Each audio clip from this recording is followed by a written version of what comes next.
Ժամանակին ասում են, որ այն դեղաբույս է, հիմա ասում են, որ այն թույն է։ Բարի երեկո, Երկիր մեդիայի եթերում երեկոյան բլոկ ծրագիրն է եւ ես Արմինե Ճաղարյանն եմ։ Այսօր խոսելու ենք հակածխախոտային օրինագծի կիրառման մասին եւ հիմա կդիտենք նյութ, որը վերաբերում է հենց այս թեմային։ Անմիջապես դրանից հետո կներկայացնենք մեր հյուրերին եւ կվերադառնանք տաղավար եւ կսկսենք զրույցը։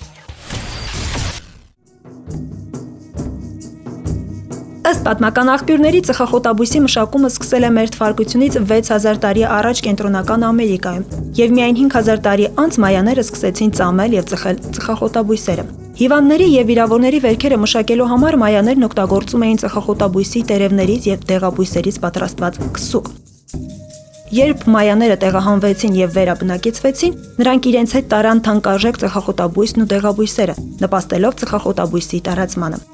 Ամերիկյան հնդիկների համար ծխախոտը եղել է կուլտուրական բույս եւ այն համարել են բուժական միջոց։ Գրեթե կես դար եվրոպացիները ծխախոտը համարում էին դեկորատիվ եւ բուժիչ բույս։ Հավատում էին, որ ծխախոտը բուժում է բրոնխիտը, ասթման եւ անգամ ռևմատիզմը։ 17-րդ դարի սկզբում Անգլիան սկսեց պարբերաբար ծխախոտաբույս ներկրել ամերիկաներից։ Այս դարաշրջանում բավականին տարածված էին նաև ծխամորճերն ու սիգարները։ Երբ ասպարեզ եկան ծխախոտ արտադրող մեքենաները, ծխախոտաբույսի արտադրությունը զգալիորեն ընդլայնվեց եւ ծխախոտը դարձավ հեշտ հասանելի բոլորի համար։ Առաջին անգամ ծխախոտի եւ թոքերի քաղցկեղի կապի մասին բարձրաձայնվեց 1950-ական թվականներին։ Այս նորությունը վատ գովազդ էր ծխախոտ արտադրող ընկերությունների համար եւ վերջիներս պատրաստ էին ամեն ինչի, որպեսզի կասեցնեն լուրերի տարածումը։ Ամենաշատ ծխախոտ օգտագործող երկրների եռյակը գլխավորում են Սերբիան, Բուլղարիան եւ Հունաստանը։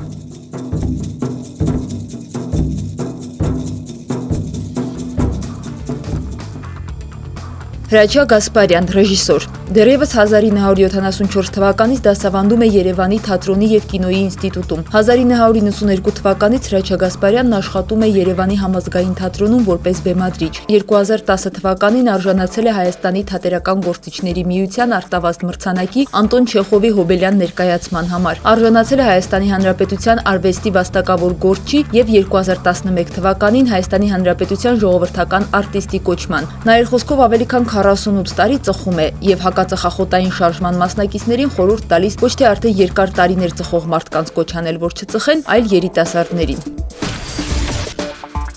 Ալեքսանդր Բազարչյան, Հայաստանի Հանրապետության առողջապահության նախարարության Ավդալբեկյանի անվան առողջապահության ազգային ինստիտուտի տնօրենի պաշտոնակատար։ Ծխախոտ օգտագործել է, բայց այժմ պայքարում է դրա դեմ։ Ծխելը համարում է կախվածություն։ Դժվարացավ պատասխանել այն հարցին, թե ինչ կանի, երբ իր երեխային տեսնի ծխելիս։ Արուսիկ Մկրտչյանը հայտնի է նաև DJ Վակցինա անունով։ Հայաստանում ամենահայտնի կին DJ-ն է։ Իր ստեղծագործական կյանքը սկսել է 2002 թվականից։ Հակածխախոտային արշավի ակտիվ մասնակից է։ Բոլորին կոչ է անում չծխել, բայց ծխել փորձել է մեկ անգամ 13 կամ 14 տարեկանում։ Ծխելը համարում է հիվանդագին կախվածություն։ Եթե իր երեխային ծխելիս տեսնի, կբացատրի դրա ազդեցության վնասի մասին։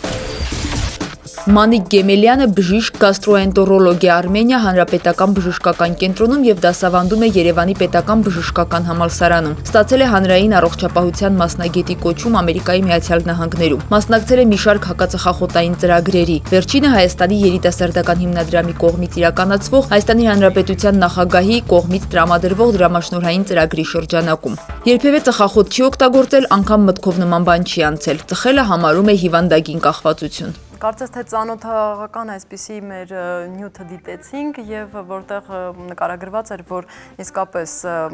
մարդիկ մտածում են, որ սա կարող է լինել բուժիչ նյութ եւ նրանք օգտագործում են որպես անգամ դեղորայք, բայց հասել է բանը նրան, որ հիմա սա բնականաբար ողջ աշխարհում ընդունում են որպես իսկապես մեծ վտանգ պարունակող ազդեցություն, առողջության վրա ազդեցություն ունեցող նյութ եւ որից պետք է պաշտպանվել եւ հենց այս արդիվ 2004 թվականին Հայաստանում արդեն ծխախոտի իրացման, սպառման եւ օգտագործման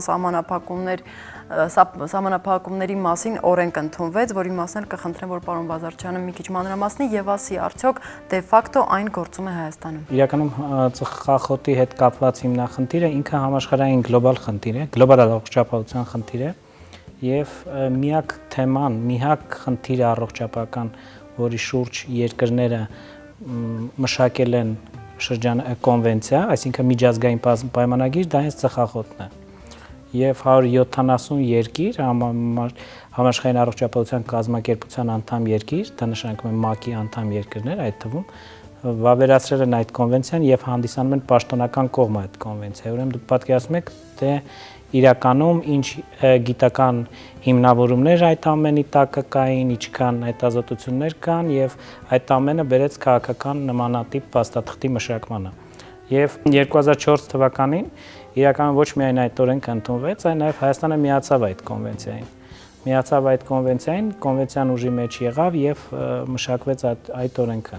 Մշակվեց, իհարկե բոլոր հիմնախնդիրները ծխախոտի հետ կապված, հա, շրջանառության հետ կապված այդ օրենքը չի կանոնակարգում։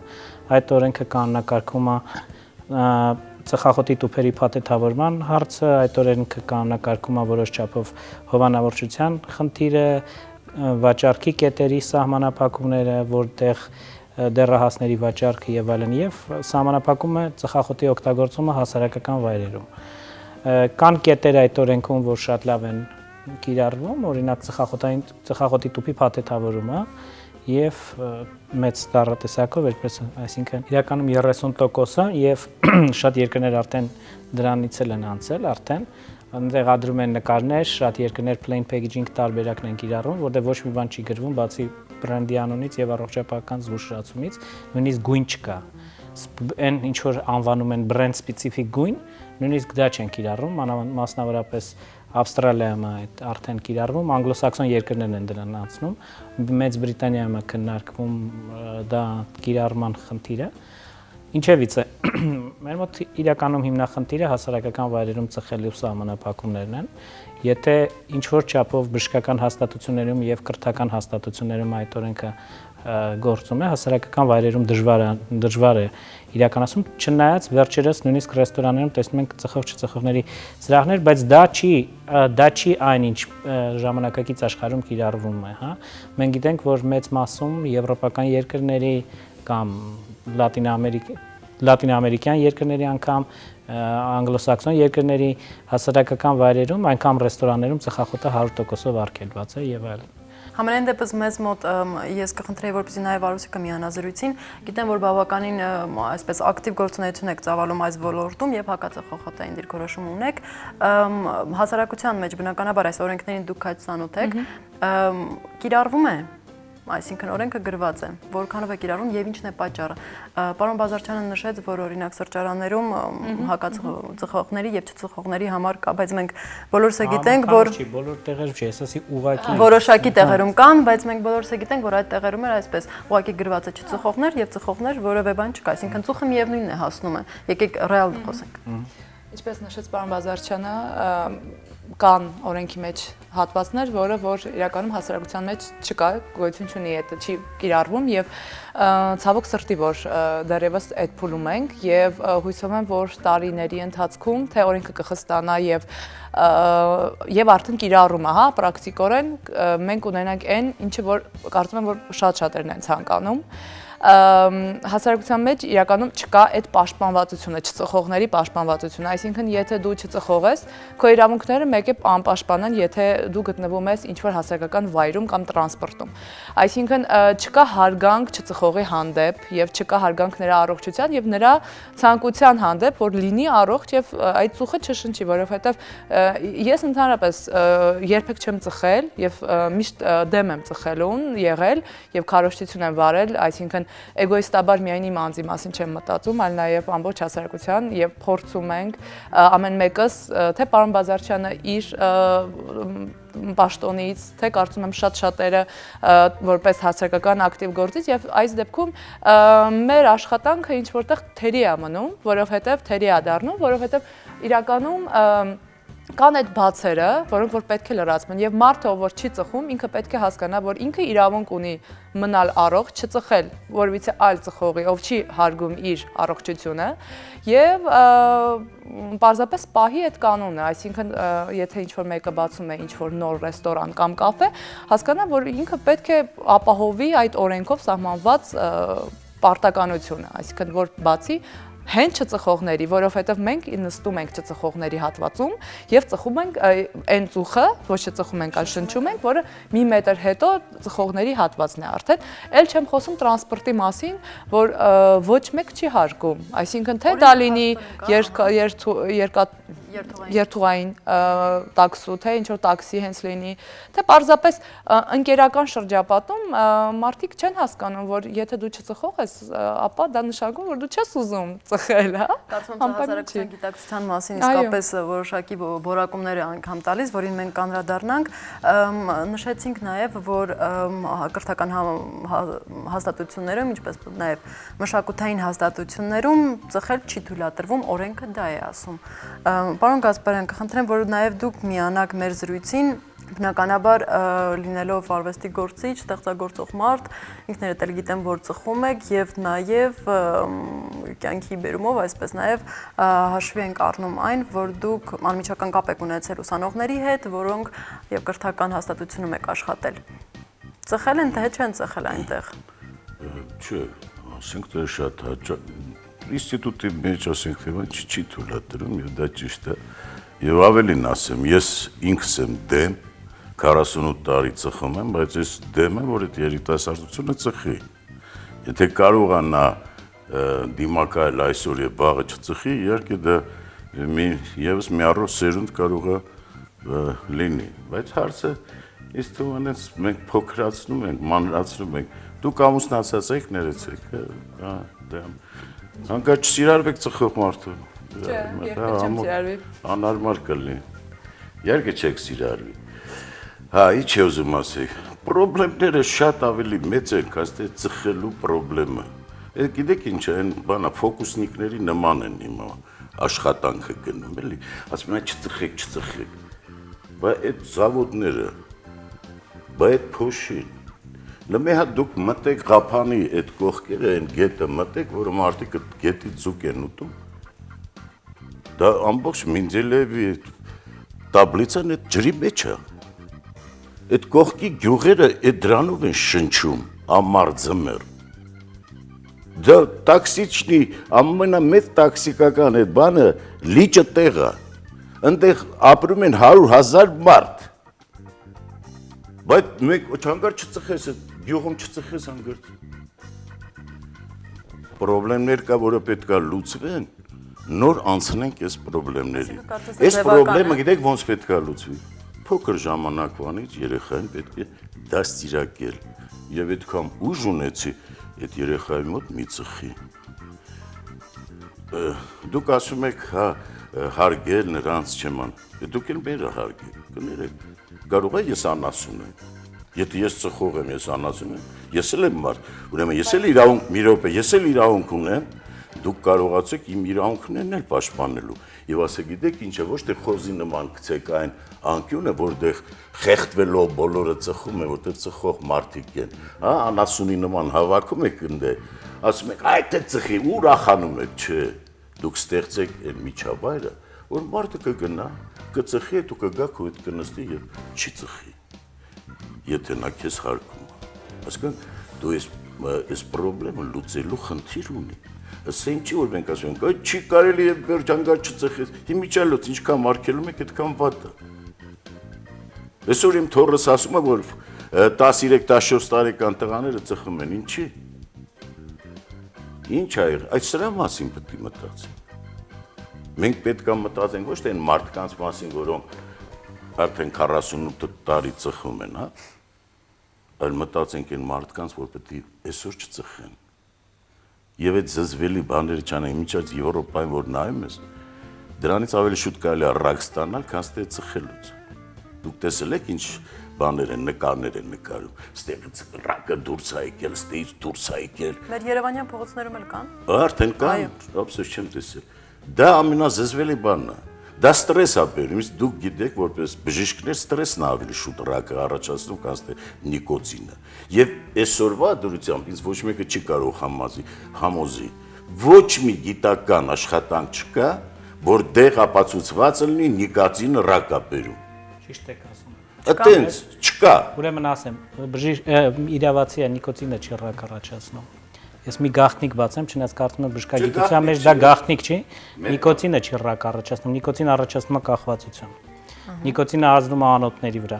Ռակ առաջացնում է ռադիոակտիվ պոլոնիումը, որը ծխախոտի մեջ կա, եւ առաջացնում է բազմաթիվ տասնյակ այլ քաղցկեղացի նյութեր։ Այդ դրանք առաջացնում են ռակ։ Ու բժշկագիտությունը դա ապացուցել է։ Ավելին ասեմ, մի փոքր կոմենտ ուղակի, միանշանակ համաձայն եմ, որ եւ Արևմտյան Եվրոպան եւ շատ երկրներ արդեն եկել են այն եզրակացության, որ իրոք պետք չի առանձին տեղ հատկացնել ծխողի համար, ծխախոտ օգտագործողը լավ պայմաններով կարող է դուրս գալ դուրսը ծխել եւ ներս վերադառնալ։ Եվ սա շատ երկրներում, զարգացած երկրներում, այդ թվում նույնիսկ Ռուսաստանում, Ուկրաինայում, այսինքն նախկին Խորհրդային Միության երկրներում այժմ բացարձակապես ծխախոտի օգտագործումը փակ հասարակական տարածքներում արգելված է։ Եվ եթե մարդը ուզում է ծխել, ինքը ոչ թե նստում է փակ տարածքում է ծխում, այլ դուրս է գալի դուրս, իսկ օրինակ Միացյալ Նահանգներում անգամ 50 ֆիտ դռից հեռու դուրս է գալի ծխումը գալիս է։ Դա բերում է նրան, որ մարդիկ, որոնք աշխատում են օֆիսներում, բանում, ավելի քիչ են ծխում։ Եվ միանգամայն համաձայն եմ, որ այդ երևի ավելի մարդկանց իրավունքները ավելի պաշտպանող տարբերակ է, քան ռեստորաններում կամ ինչ-որ վայրերում թողել ծխող, թե չէ ծխող, որտեվ դա ազդում է երկրորդային ծուխը լուրջ խոչընդոտ է մարդու առողջության համար։ Տիկին Գեմիլյան, նաև անդրադառնանք պարոն Գասպարյանի խոսքի մեջ նշեց, որ սա իսկապես կարծես թե ընտրովի վերաբերմունք է ծխողների նկատմամբ, բայց մարդիկ փաստորեն պատկերացնենք Նյու Յորքի մեջտեղում վերխոյացող մի երկնակ էր, որտեղ օֆիսու ամենավերին հարկում աշխատում է մի մարդ, պետք է այդ ամեն ինչը իջնի եւ այլն ծխի։ Սա իրատեսական է, սա չի ոտնահարում այս նման օրենքները կախվածության մեջ գտնվող անձին։ Թե սա իսկապես օգնում է, այսինքն նաև բժշկական կողմից հասկանանք, սա հիվանդություն է, կախվածություն է, թե հոգեբանական որոշակի ուղղակի խնդիր է։ Որպես բժիշկ ամենևին չուզելով որևիցե մեկի իրավունքները ոտնահարել, բայց ոչ էլ լինելով այդ իրավունքների ինչ որ մասնագետ կամ ակտիվիստ, ես ուղղակի ուզում եմ ասել, որ այո, սա կախվածություն է, նույնպիսին, ինչպիսին օրինակ հերոինից կախվածությունը, որը ի տարբերություն ծխախոտի արգելված է բոլոր օրենքներով եւ քրեական։ Եվ մեր բժիշկներիս համար գաղտնիք չի այլևս եւ որևիցե կասկած չի հարուցում, որ այո, ծխախոտը ռիսկի գործոն է բազմաթիվ հիվանդությունների եւ ամենադրանցից տարածվածներն են, իհարկե թոքի քաղցկեղը, իհարկե սիրտանոթային հիվանդությունները, այսպես ասած ինֆարկտը, ինսուլտը, կաթվածը, այսպես ասենք, եւ այլը։ Պետք է ընդհատեմ նորից անդրադառնանք այն հարցին, կարծես թե հեռուստատողի համար եւս մեկ անգամ շեշտելով, սա հոգեբանական կախվածություն է, թե զուտ սա օրգանիզմի ֆիզիկական կախվածություն է, որի դեմ ոչինչ իբրև հոգեկան եւ հոգեբանական եւ կախվածությունների շարքում դիտվում է որպես այո, նորից նկատում եմ ծխողին հերոինի, այսինքն որևիցե տարբերություն չկա, չէ՞ որ հերոինը նույնպես առաջացնում է։ Այսինքն մարդ վատ ազգում, երբ որ ինքը չի ծխում, ինքը որոշակի դիսկոմֆորտ է ապրում, ծխախոտ օգտագործողը, եթե չի ծխում, ինքը դիսկոմֆորտ է, չէ՞։ Այսինքն ժուշկալման ախտանիշ կա, հետեւաբար եթե ախտանիշը կա, ապա դա ուրեմն կախվածություն է։ Շատ լավ, որը բուժում է ենթադրում։ Եվ այսինքն այդ մարդուն մենք ընկալում ենք որպես հիվանդ կախվածությամբ եւ առաջարկում ենք կամ ուզում ենք առաջարկել նրան որևիցե օգնություն, որ նա հաղթահարի այդ կախվածությունը։ Հայաստանում մենք ունենք, ասենք, նարկոլոգիայի կենտրոն, որտեղ զբաղվում են թմրամոլների կամ ալկոհոլամոլների օգնությամբ, սակայն չկա այդպիսի որևիցե հաստատություն կամ մասնագետ, որը նման օգնություն է ցուցաբերում ծխող մարդկանց, իսկ ծխող մարդիկ շատ ավելի շատ են եւ ծխելը թողնելը ցանկացող մարդիկ նույնպես շատ են նրանց մեջ։ Եվ սա նույնպես մի խնդիր է մեր առողջապահության մեջ, որը որպես բժիշկ ես շատ մեծ բաց եմ համարում։ Առաջնային պահպանման օղակի համար կազմակերպվում են դասընթացներ, որտեղ սովորացնում են որոշակի դեղամիջոցների հետ են ծանոթացնում եւ այդ խորհրդատվության տեխնիկային են սովորացնում եւ այլն, բայց դա տարիների խնդիր է, հա, օրինակ շատ երկրներ դրանք տարիների ընթացքում եկան դրան եւ շատ դեպքերում մարդիկ պետք է սկսեն վստահեն եւ դիմեն, որպեսզի ստանան համապատասխան խորհրդատվություն դեղերի մասին, էլ ծխախոտի հետ կապված թողնելու խնդրին էլ այլ կերպ նայեն։ Ասացեք խնդրեմ, դուք իսկապես հավատում եք, որ կան դեղեր, որը կարող են նիկոտինից փրկել։ Բացատրեմ, նիկոտինից չեն փրկում, բացատրեմ, եթե Ինչից հոգեբանորեն Չէ, ասեմ մեխանիզմը եւ նիկոտինը ինքը այն խոլինոմի մեծիկա։ Երբ որ ես երկար ժամանակ եմ ծխում, ենթադրենք ին վրա եմ օրինակը բերում, նա երկար ժամանակ արտադրում է։ Եթե ես հիմա սկսեմ չծխել, իմ օրգանիզմը կունենա որոշակի պահանջ դրա։ Եթե ու սկսում է իմ մոտ դիսկոմֆորտ, այդ պահին, որ ես օրինակի համար վերցնում եմ ծխախոտը եւ առաջի գլանակն եմ փորձում, ես հաճույքի եւ հանգստացման էֆեկտ է մոտ լինում։ Դա կլասիկ։ Հիմա կան դեղամիջոցներ, որոնք այդ նիկոտինը փոխարինող են։ Եվ իմաստը այն է, որ այդ նիկոտինը դու վերցնում ես ծամաստակի ձևով, սպեղանու ձևով, այլ միջոցով այդ նյութը։ Դու սկսում ես առանց այն խեժերի, կոպիտ ասած, նիկոտին փոխարինող միջոցով քեզ փորձել բուժել, որը տևում է երկար ժամանակ։ Հետո աստիճանաբար դա նվազեցնում ես։ Էֆեկտիվությունը կա դեղերի, որ բավական էֆեկտիվ է, կա չէ։ Կան ուրիշ ձևեր դեղեր, որոնք անտիդեպրեսանտ են, հա։ Ուրիշ դեղեր չկա։ Դիսկոմֆորտ, Միանգամից ասեք չկան։ Որովհետև դա բուժելու բան Մեկ այլ չէ։ հարց, որ ավելի կարծում եմ հեռուստատողներին կհետաքրքրի, մարդով ցանկանում է այժմ եւ այդ թողնել, ում պետք է դիմի Հայաստանի Հանրապետությունում։ Որտեղ։ Ով է օգնել։ Կարող է դիմի այն թերապևտին, որին ինքը վստահում է։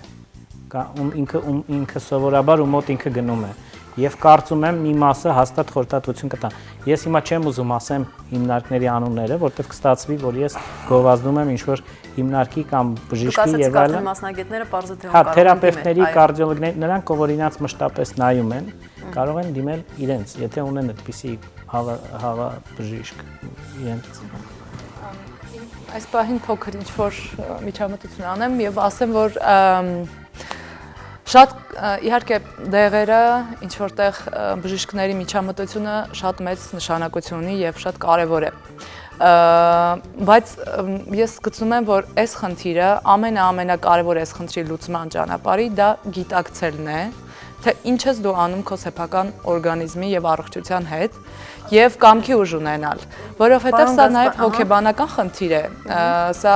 այդքան էլ իհարկե ֆիզիոլոգիական խնդրի է վերածվում, բայց կարծում եմ, որ շատ կարևոր է, որ սկիզբը չսկսվի, այսինքն մարդը ունենա համապատասխան գիտելիք հենց շատ փոքր տարիքից, նույն թեկուզ 9-10 տարեկանից եւ ընտանիքում խոսվի այս ամեն ինչի մասին եւ երեխան պատրաստված լինի, որ կարողանա, երբ նրան առաջարկում են, ինքը հասկանա արդյոք արժի իմաստունի փորձել կամ արդյոք փորձելուց հետո իմաստունի շարունակել։ Երեխան վերցնում Օրինակը բնականաբար ծնողներից է վերցնում, բնականաբար շրջապատից դրա համար ծնողներն ու շրջապատը նույնպես պետք է պատասխանատվության զգացում ունենան իրենց սեփական երեխաների եւ ավելացնել, գիտեք, որ շատ ճիշտ եք ասում, ուղղակի երեխայի մոտ այդ գիտակցելու մակարդակը իհարկե շատ կարևոր է, բայց ավելի շատ նա ընդունում է այսպես ոչ այդքան գիտակցության, այդքան ենթագիտակցությանը ուղղված հղումները, այսպես ասած, եւ ուղերձները, որը որ հրաշալի կերպով կատարում է մեր եւ արվեստագետ, այսպես ասեմ, մեդիա միջավայրը։ Եվ դա ամբողջ աշխարհում է այդպես, եւ բոլորը միշտ խոսում են այն գրանտակերների մասին, ովքեր վերցնում են գրանտերը հակածխախոտային եւ դրա համար այս կամ այն անկյունում են, որ ծխախոտը վատ է եւ դրանից նրանք ունեն ամիջական, ուրեմն դրամական եկամուտ։ Ուրեմն ես ասեմ, որ ծխախոտային ինդուստրիայի շահույթները տասնյակ, հարյուրավոր, հազարավոր, էլ չասեմ ավել անգամներ գերազանցում են այդ դրամաշնորհների գումարները եւ ծխախոտային ինդուստրիան շատ ավելի լավ մտածված ձևերով է ազդում մարդկանց վրա, ովքեր կարծում են, թե նրանք իրենց ընտրությունն են կատարել եւ դա շատ լավ է ծխելը։ Եվ դա մեր հեռուստատեսային բազմաթիվ հաղորդումներում եւ կինո հայկական կինո, ես այդքան շատ չեմ նայում, բայց կողքից ինչքան որ կարողանում եմ տեսնել, այնտեղ շատ են ծխում եւ դա ընկալվում է հիմա օրենքով այդ օրենքի մեջ այդ հատվածն էլ կա, որ սահմանափակվում է հեռուստատեսությամբ այդ ամեն ինչի հեռարձակումը, այսինքն պարոն Բազարչյանը ավելի կոնկրետ կասի, բայց ամեն դեպքում այդ արդեն օրենքը գործում է եւ մյուս կողմից էլ այս պահին երևի թե ինչ որ իմ կողմից դիմում եւ հղում եւ խնդրանք այդ բոլոր շոու բիզնեսի աստղերին եւ առհասարակ հայտնի մարդկանց, ովքեր որ ծխում են եւ երբեմն նաեւ ցուցադրում են այդ ամեն ինչը TV-ով, մեդիայով, կխնդրեմ, որ մի քիչ ավելի պատասխանատու լինեն երիտասարդ սերնդի համար եւ հասկանան, որ իրենց սխալ օրինակով կարող են ուրիշների առողջությունը վնասել, ոչ թե կարող են, այլ ուղիղ վնասում են։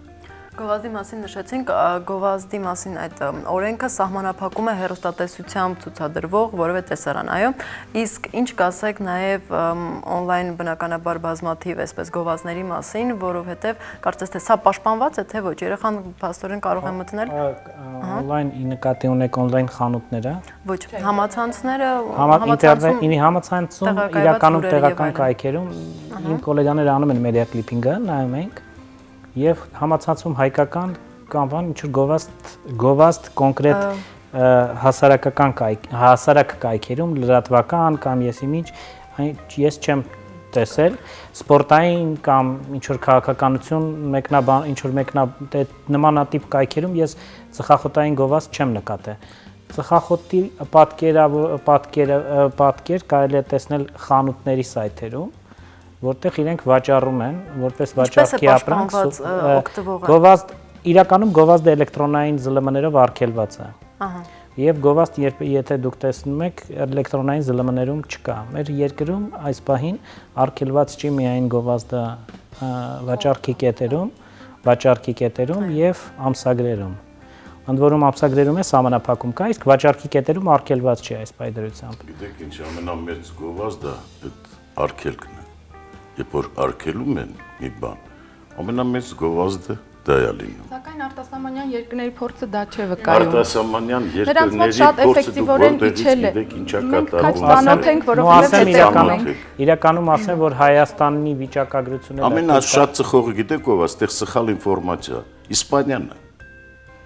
Իսպանիան այս կամ լակոտներից սկսած վերջացրած եւ ամեն տեղ են ծխում, նույնիսկ պլաժում նստած ծխում են այդ տկլոր կներեք։ Եվ այդ ոչ մեկը դրանց բան չի ասում։ Ոչ մեկը բան չի ասում։ Իսկ մեզ մոտ չի կա իմիջալոց, ինչքան դուք ուզում եք դաժանացնել ծխելու դեմ օրենքը, այդքան ավելի շատ ծխող կլինի։ Այդ հիշեք, չէ, ծխոյ զակոնը, հենց թեկուս Ամերիկայում, թեկուս Ֆինլանդիայում, երբ որ արգելեցի այդ խմողները, ալկոգոլիկները շատացան։ Ուրեմն ասեմ ձեզ, որ Ֆինլանդիայի փորձը ես ուսումնասիրել եմ։ Որը ծխելու թե խմելու։ Ծխելուն էլ, սննդի էլ, ես ուզում եմ ասեմ, որ ընդհանրապես այսպես մի բան կա։ 21-րդ դարը, ուղղակի մի երկու բառ ասեմ, 21-րդ դարում հիմիկվա առողջապահական, հանրային առողջապահական մարտահրավերները կապված են նրա հետ, որ մի կողմից կա ազատականացումը շուկայական հարաբերությունները, որտեղ եւ արտադրվում է մեծ թվով լեգալ ապրանքատեսակներ, որոնք ստեյությամբ լեգալ են եւ կան արդյունաբերողներ, կան մարդիկ, որոնք դրանում աշխատում են, բայց իրենք առանձնապես օգտակար չեն։ Եվ մյուս կողմից այն ամենը, որը պետք է առողջապահական թևը, որը պետք է մարդկանց ամեն ինչ անի, որ մարդիկ առողջ երկար մնան եւ կարողանան որոնք ոչ միայն վերարտադրել, որ կարողանան արդյունաբերություն ունենալ եւ այլն։ Հիմա դա healthy ու trade-ի հարաբերությունն է, հա։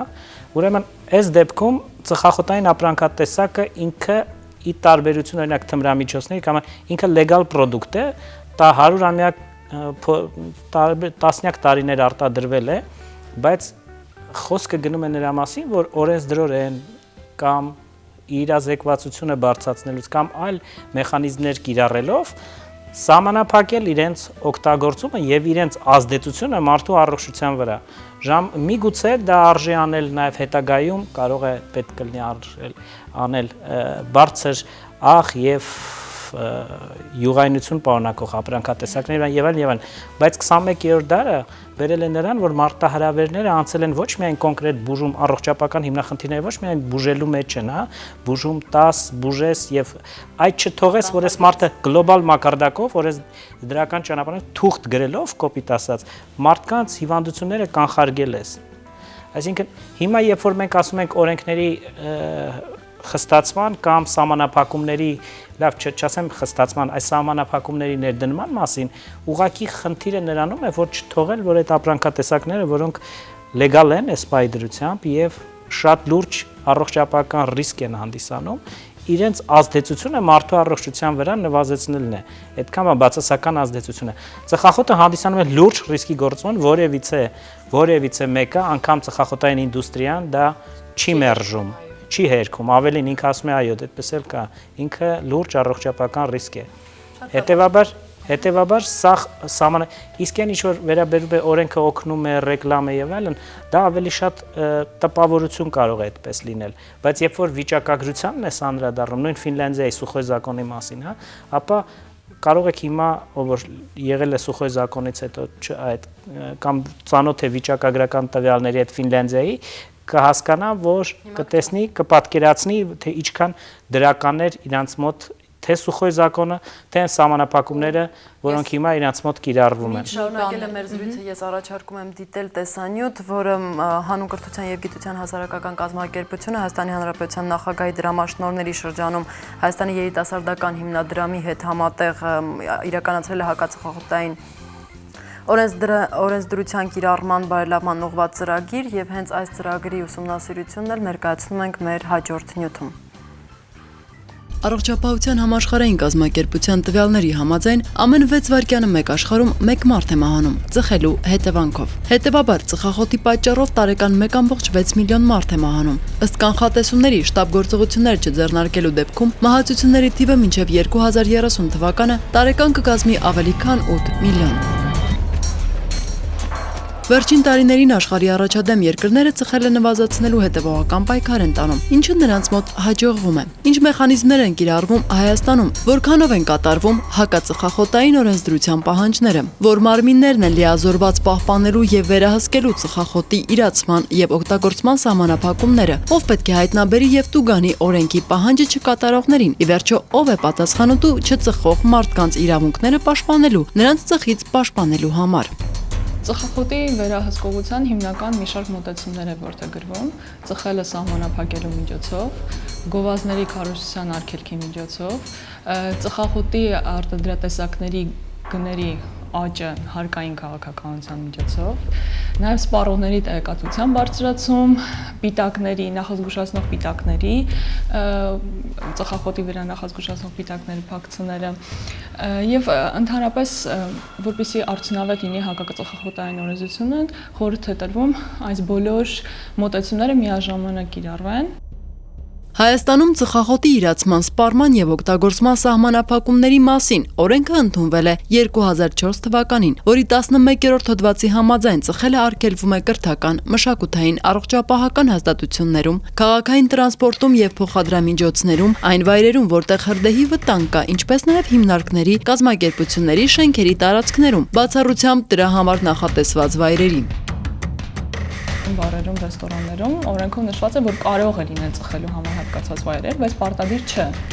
Այսինքն այդ հասարակական վայրերում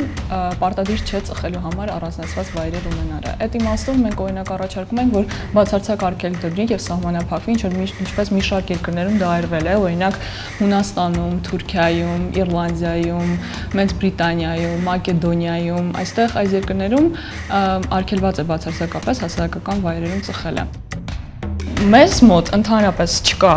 այդ իմաստով օրենսդրությունը բաց է եւ թույլատրվում է հասարակական վայրերում ծխել։ Օրենքի սահմանափակումները թվում է թե բավարար են, որպեսզի զսպեն նիկոտինի սիրահարների անդադար ծխելու ցանկությունը, բայց իրականությունն այլ է։ Ծխախոտի դեմ պայքարի միջոցառումները շոշափելի արդյունքներ չեն տալիս։ Տույժերը ու սահմանափակումները կամ չեն գործում, կամ այնքան աննշան են, որ մեր քաղաքացիներին հետ չեն պահում արգելված վայրերում, օրինակ քաղաքային տրանսպորտում ծխելու վատ սովորությունից։ Որքանով են վարորդները տեղեկացված, որ չի կարելի ծխել, դա չեմ կարող ասել, դա կոնկրետ օրենքով չի նախատեսում, թե ով պետք է տեղեկացնի վարորդներին դրա մասին։ Կամ նմանապես օրենքով սահմանափակված է օրինակ մինչև 18 տարեկան երեխաներին ծխախոտ վաճառելը, եւ այստեղ նորից հարց է ծագում արդյոք վաճառողները տեղյակ են։ Փորձը ցույց է տալիս, որ առանձին իրազեկման միջոցառումները էականորեն չեն ազդում ծխողների թվի կրճատման վրա։ Զգալի արդյունքի հասնելու համար ծխելու դեմ պայքարը պետք է լինի համապարփակ։ Տարբեր երկրներում, օրինակ, արդյունավետ է եղել ծխախոտի արտադրության վրա հարկային բեռի ավելացումը, ինչը բերել է ծխախոտի գների աճին։ Հատուկ ուշադրություն է պետք դարձնել երեխաներին եւ դեռահասներին ծխախոտից եւ ծխից հեռու պահելուն, քանի որ նրանք ամենախոցելին են երկրորդական ծխի բացասական ազդեցության նկատմամբ։ Վերահսկողությունը մի քիչ ավելի դժվար է, երբ որ մասնակի սահմանափակումներ ա լինում։ Եթե օրենսդրությամբ շատ են նախատեսված տարբեր բացառությունները, դա ավելի դժվար է վերահսկելը, քան երբ ուղղակի արգելվում է կոնկրետ վայրում ծխելը։ Ծխելու վնասների եւ վտանգների մասին կարծես գիտեն բոլորը, սակայն ուսումնասիրությունները ցույց են տվել, որ իրականում ոչ բոլորն են գիտակցում ծխախոտի օգտագործման վատ հետևանքները։ Օրինակ, Չինաստանում անցկացված հարցման տվյալներով ծխողների միայն 38%-ն էր տեղյակ, որ ծխելու պատճառով առաջանում է սրտային իշեմիկ հիվանդություն եւ միայն 27%-ը գիտեին, որ այն առաջացնում է կաթված։ Ծխելու վնասակար ազդեցությունների մասին իրազեկման տարածված միջոց են հակածխախոտային գովազդները եւ ծխախոտի տուփերի վրայի նախազգուշացումները։ Նկարների միջոցով իրականացվող սոցիալական գովազդների գործածումից հետո պարզ դարձավ, որ այդ մեթոդը ավելի արդյունավետ է մարդկանց ծխելու վատ հետևանքների մասին տեղեկացնելու համար։ Մեծ Բրիտանիայի բարերում անցկացված ուսումնասիրությունները փաստել են, որ ծխելը ամբողջությամբ արգելելուց հետո այդ վայրերի աշխատակիցների շնչառական օրգանների աշխատանքը բարելավվել է 91%-ով։ Հայաստանում մշակվել եւ իրականացվում է ծխելու դեմ պայքարի 2010-2015 թվականների պետական ծրագիր։ Այն որքանով են նպաստում ծխողների թվի կրճատմանը, դժվար է ասել։ Թեև պաշտոնական վիճակագրությունը ցույց է տալիս, որ ծխախոտի սպառումը նվազել է, սակայն այդ վիճակագրությունը հաշվի չի առնում Հայաստանից անվերադարձ մեկնողների զգալի թիվը։ Գուցե ծխախոտ գնողների թիվը կրճատվել է հենց արտագաղթի շնորհիվ։ Կարծես թե հռետորական հարց վերջում հնչեց, բայց ամենայն դեպս, եթե որոշակի մեկնաբանություններ ունեք նյութի հետ կապված եւ ինչու ոչ նաեւ հարցի հետ կապված, խնդրեմ։ Սպառումը հաշվարկում է առկա բնակչությունից, բայց դա էլ մի կողմ դնենք, ոչ թե ինչքան սպառվել է, այ եւ երկրորդը տարածվածության մասին է խոսքը։ Տարածվածության ցուցանիշն է նվազել։ Իսկ տարածվածությունը հարցման միջոցով, այսինքն բնակչության շրջանում հարցման միջոցով է իրականացվում եւ համեմատ օրինակ 99 թվականի հետ, երբ որ 60%-ից անցնում էր ծխախոտի օգտագործումը, մեր մոտ միշտ տղամարդիկ են իրականում եղել ծայրահեղ եւ դրա մասին վկայում է եւ առողջապահական ցուցանիշները տղամարդկանց, որոնց մոտ հիվանդությունները, որոնք կա ծխախոտի օգտագործման հետևանքով են ավելի բարձր են, ցուցանիշները։ Եվ տղամարդկանց եթե դիտարկենք, ապա 90-ական թվականներին դրանք 63-65-ի մոտ էին, հիմա 52-ի, 50-ի, 51-ի շրջանակներում են։ Մեծահասակ կգնում է 16-ից բարձր տղամարդկանց շրջանում ծխախոտի օգտագործումը։ Իհարկե, թիրախային տարիքներ կան 35-ից 55 տարեկան, երբ որ ծխախոտի օգտագործումը 60% է հասնում։ Մի հարց էլ այնտեղ հնչեց, օրինակ փոխադրամիջոցներում, երթուղային տաքսիներում, արդյոք հասարակությունը տեղեկացված է եւ ով ընդհանրապես պետք է տեղեկացնի, արդյոք տարածված է։ Չէ, բայց ամեն դեպքում այդ հատվածը ինչ որ բաց թողնված վիճակում է գտնվում, այսինքն եթե նույնիսկ ասում են, ապա չգիտեն ում դիմեն, որ այս մարդուն բերեն պատասխանատվության ենթարկեն, հա? Այսինքն նույնիսկ տաքսու վարորդները հաստատ գիտեն, որ իրանք ինչպա չեն պատժվելու, եթե կողքը ծխում են։ Սրան նաև պետք է հետևեն։ Այս դեպքում կարծես թե մի քիչ հասկանալի է, թե օրինախախտում տեղի ունեցավ, ով պետք է հետևի եւ պատժի։ Իսկ մյուս բնակավարներում, այսինքն օրինակ երեխան կարող է անչափահաս ցանկանում է գնել ծխախոտ, ով է հետևում։ Վաճառքի կետերում։ Վաճառքի կետերում պատասխանատվությունը դրած է վաճառքի կետի սպասարկողի վրա, այսինքն սպասարկողը պետք է վաճառք իրականացնողը պետք է օրենքով, հա, եթե կասկած ունի, նույն երեխային իհարկե պետք է զգա, որ երեխայի չվաճառի, բայց բանի տեսանկյունից պետք է հարցնի, եթե կասկած ունի, պետք է հարցնի դոկումենտ, փաստաթուղթ եւ դրանից հետո նոր վաճառի ծխախոտ։ Դրան այսինքն իրականում մեր սահմանափակումների մեծ մասի պատասխանատվությունը թե հասարակական վայրերում ծխելու, թե եւ այլն դրած է ոստիկանության վրա։ Մի մասն էլ սահմանափակումների դրված է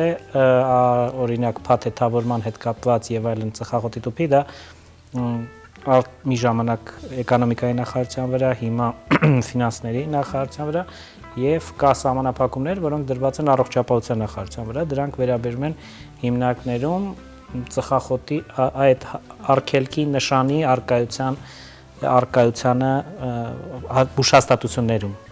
Այսպեսով կարելի է ուղղակի ինչ-որ ընդհանուրի գալ եւ ասել, որ այնուամենայնիվ չծխողների իրավունքները եւ նաեւ ծխողների իրավունքները իրենց հերթին ամեն մեկը իր ձևով օրենքը արդեն որոշել է եւ ամեն դեպքում նույն օրինակ ես չծխող եմ եւ փորձում եմ մաքսիմալ շատ իմ նման մարդիկ հայտնվեն այս երկրում, եթե չծխող են շարունակեն իրենց դիրքորոշումը, եթե ծխող են թողնել, այնուամենայնիվ մենք ունենք ինչ որ չափով օրենքով պաշտպանված ենք եւ ամեն մեկս պետք է իմանա մեր իրավունքը եւ եթե օրինակ նստում է հասարակական տրանսպորտ, պահանջի այդ իրավունքի պաշտպանությունը եւ խնդրի վարորդին չծխել։ Ինչ որ խոսք գնաց, որ արդյոք ազդում է այս աշխատանքը հասարակական գործունեություն, ասեմ որ ազդում է, այո, ես ունեմ բազմաթիվ ընկերներ եւ ոչ միայն ընկերներ, պարզապես մարդիկ, ովքեր որ մեր ակցիաներին մասնակցել եւ նրանք թողել են ծխելը։ Ես մեկ անգամ եւս կոչ եմ անում երիտասարդներին եւ հատկապես աղջիկներին, որովհետեւ նրանք ապագա մամաներ են, ուշադիր լինեն իրենց առողջության նկատմամբ եւ իրենք չծխեն եւ նաեւ խնդրեն, որպեսզի իրենց շրջապատում չծխեն։ Պետք է անդրադառնամ նաև ձեր խոսքում նշած օրինակ քաղաքային տրանսպորտում, եթե խնդրենք, որ վարորդը չծխի, կամ նա չի ծխի 50% այսպես, հա, կամ նա որոշակի լուտանքների ենթարկելով, ասենք, խնդրողին կանցնի առաջ, բայց ինչ տույժեր են հասնում եւ ով է վերահսկում այս միջավայրը։ Քաղաքային տրանսպորտում, ոստիկանությունը։ Իսկ մյուս մասերում նաև այն օրենքով սահմանված այն մասերում, որտեղ չի ոստիկանությունը պատասխանատվություն կրում են հիմնարկի ղեկավարները առաջին հերթին եւ հետ պետք է օրենքին հետևի ոստիկանությունը, կակետ, որ առողջապահության նախարարությունը, կակետ, որ ֆինանսների նախարարությունը։ Իսկ տույժերը արդյոք տուգանքները 5000 դրամից սկսած, այսինքն մինիմալ աշխատավարձի հնգապատիկը 5000 դրամ է, տուգանքը առաջին անգամ խախտելու եւ երկրորդ անգամ այլ խախտումների ժամանակ տաքսու վարորդներինը, նայեք, իրականում մինիմալ աշխատավարձի հնգապատիկը։ Պետավտոտեսուչը պետք է այդ ամենը արձանագրի եւ ենթարկի տույժերի, այո։ Պաստորեն, այսպես է մեխանիզմը, եկեք ի վերջո վերադառնալով տաղավար եւ վերադառնալով իրականություն հասկանանք ինչն է պատճառը, որ մինչ օրս բավականին շատ են բացերը եւ այսպես ամենայն այսպես հանգստությամբ պետք է նշեմ, որովհետև դա բոլորը գիտեն, կարծում եմ հեռուստատողները չեն թողնի, որպեսզի մենք այստեղ նստած ստենք, որ ասենք, չէ, նման ամեն ինչ վերահսկվում է, ամեն ինչ նորմալ է, օրենքը կա, բայց ունի իր բացերը։ Ի վերջո դրան ուղղված ինչ կարող ենք ձեռնարկել, որպեսզի այդպես չլինի։ Այն երկրները, որոնք մենք թվարկում ենք, այդ ամեն ինչը սկսել են 50-ական, 60-ական թվերից, 70-ականներից Ֆինլանդիան է սկսել։ Հյուսային Եվրոպայի երկրները իրենց դա ամբողջ ժամանակ է պահանջում, որտեղ մենք խնդիր ունենք վարքագծի փոփոխման հետ։ Այն ինչ որ մեր մոտ մեզանում կա, դա վարքագիծ է, ձևավորված վարքագիծ է տասնամյակներ շարունակ։ Այդ նույնիսկ վիճակագրությանը կամ կամ իրազեկման նյութերին չհավատալը կամ գիտությանը չհավատալը, դա ամբողջը ամրագրված վարքագիծ է։ Եվ այդ ամբողջ վարքագծի փոփոխման խնդիր ունենք, իսկ վարքագիծը 1, 2, 3 տարում փոխել շատ դժվար է։ Օրենքների փոփոխությունը նույնպես պահանջում է տարիներ, հասարակությունը պետք է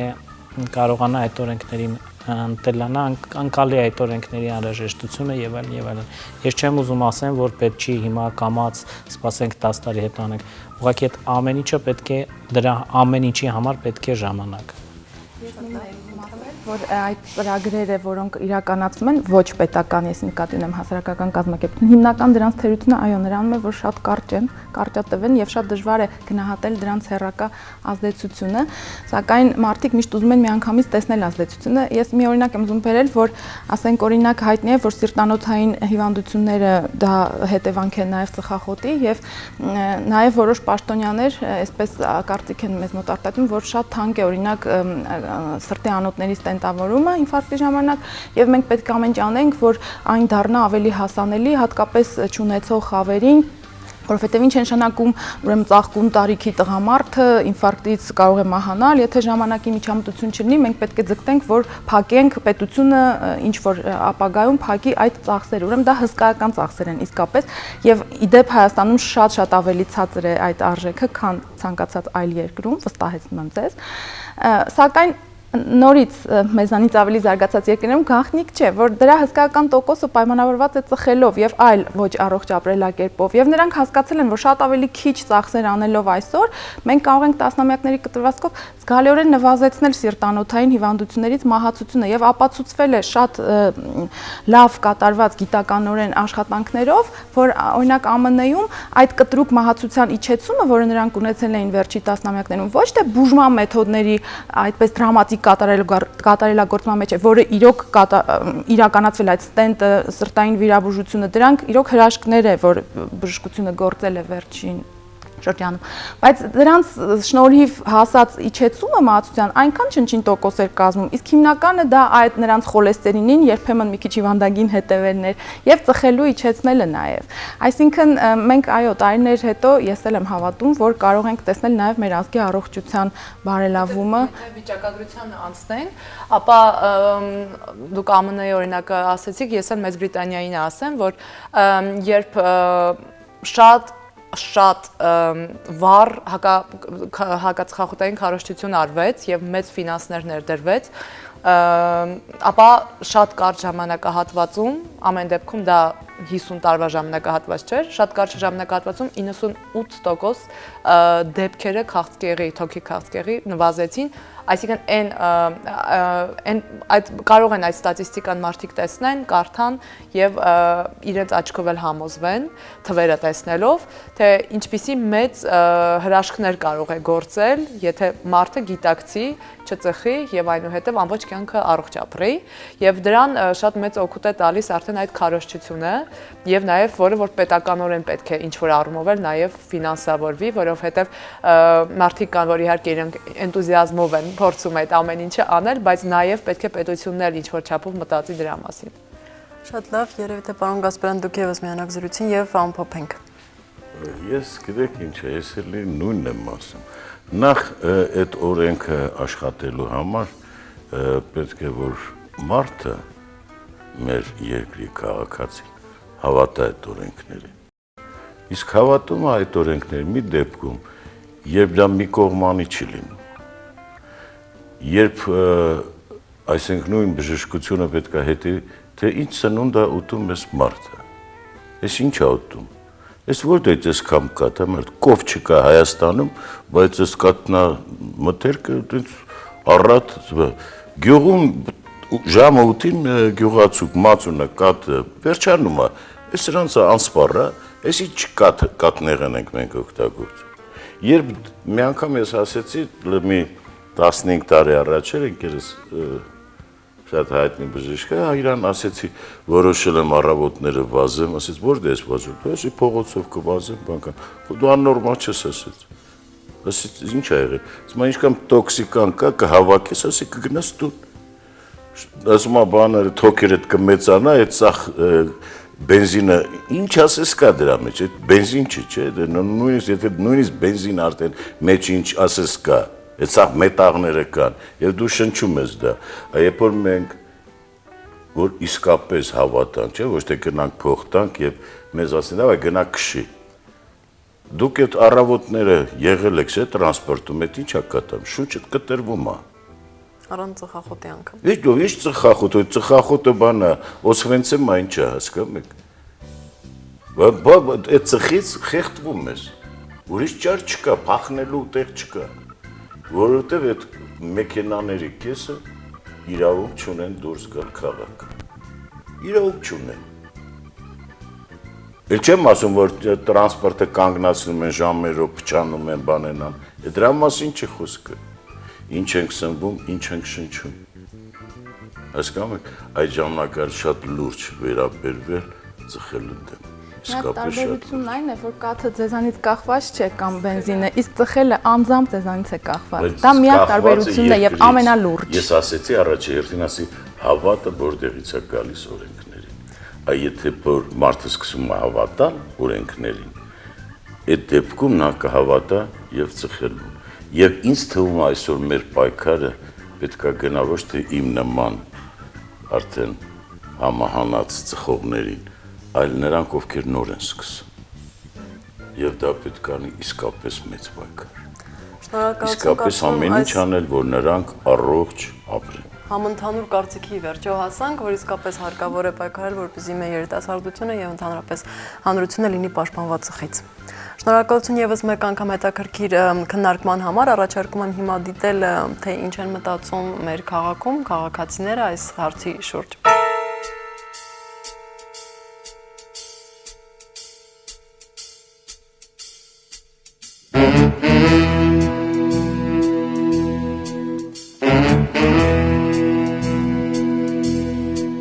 Բարև Արմինե, բարև սիրելի հյուրեր, բարև սիրելի հեռուստադիտող։ Հիմա ես գտնում եմ Երևանի կենտրոնական թաղամասերից մեկում, փողոցներից մեկում, որտեղ ես կփորձեմ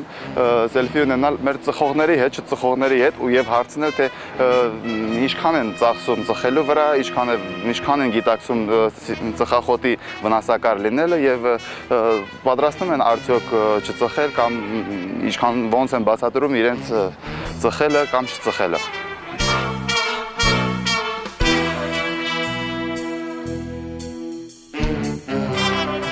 Դուք ծխում եք։ Մեկ թարգում եմ, մեկ ծխում եմ։ Իսկ զգալի փոփոխություն տալիս է, երբ չեք ծխում։ Բարձր որ տալիս։ Շատ։ Իսկ ի՞նչն է դրդում նորից ծխեք։ Մատեմ հոգսերը։ Հոգսերը։ Իսկ դուք հավատում եք դրան, որ թեթևացնում է հոգսերից, ցրում է։ Հավատում եմ։ Ամեն ժամանակը մի կերպ անցկացնում ես ծխելու։ Քանի տարի է ծխում եք։ Երևի 40 տարի ծխել եմ, ընթացքում երևի մի 2-3 տարի թարգել եմ։ 40 տարի ծխել եք, մի 2-3 տարի թարգել եք։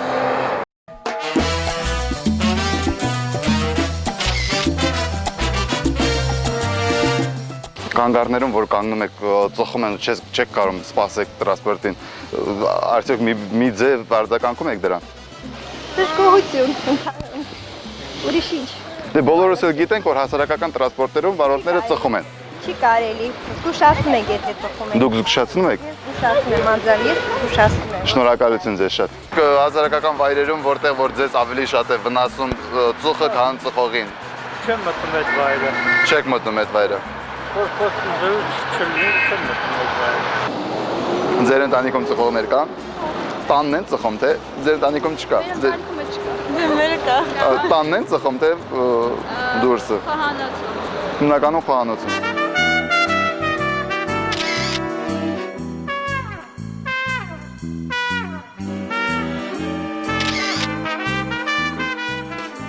Ծխում ես դու։ Չէ, դու էլ չես ծխում։ Իսկ կա ձեր հասակակից երեխաներ, որ ծխում են։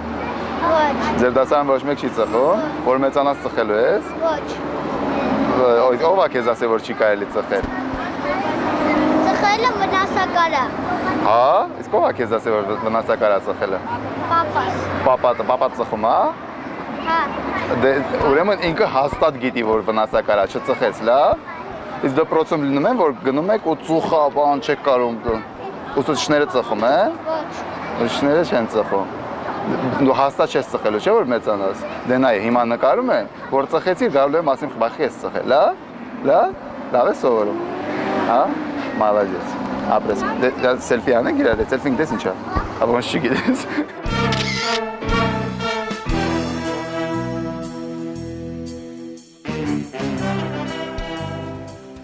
Ծխել թե չծխել, յուրաքանչյուրի ընտրությունն է, համենայն դեպս ընտրության իրավունքը դեռևս ոչ ոք չեղյալ չի համարել։ Եթերում երեկոյան բլոգներ, մենք հանդիպելու ենք մեկ շաբաթ անց, հետևեք մեզ։